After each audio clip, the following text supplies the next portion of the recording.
They were the forgotten soldiers, members of the British Indian Army, buried in a corner of a small Highland graveyard. They died while training in the Cairngorms during World War II.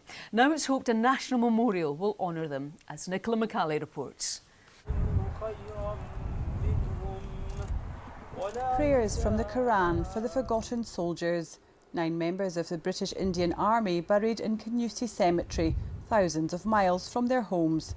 They served in Force 6, a mule transport corps serving alongside the British Army, and died while in the Cairngorms for mountain training.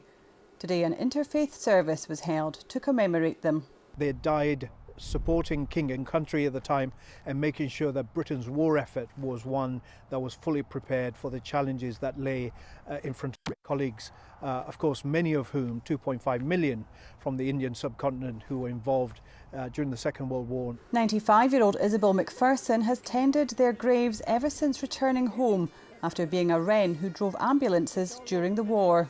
They gave up their lives for us. So it's only right when they're so far from home that we look after them. My brother is buried in Belgium. He was shot down in Belgium, and the people are looking after his grief. So it's only right that we should look after the boys that came here. More members of the British Indian Army are also buried in Sutherland, Aberdeenshire and Banffshire. Organisers of today's service hope a national memorial can be created in their memory. Scotland has a very unique and special connection with the British Indian Army through Kingussie and Force K6, and it's about time that that's recognised in a befitting way. So a permanent memorial is what we're calling for. That will be part of annual service and commemoration services.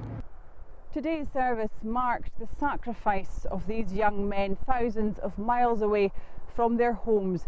It's hoped that a permanent memorial can now be erected to ensure their stories are never forgotten. Nicola McCalley, STV News.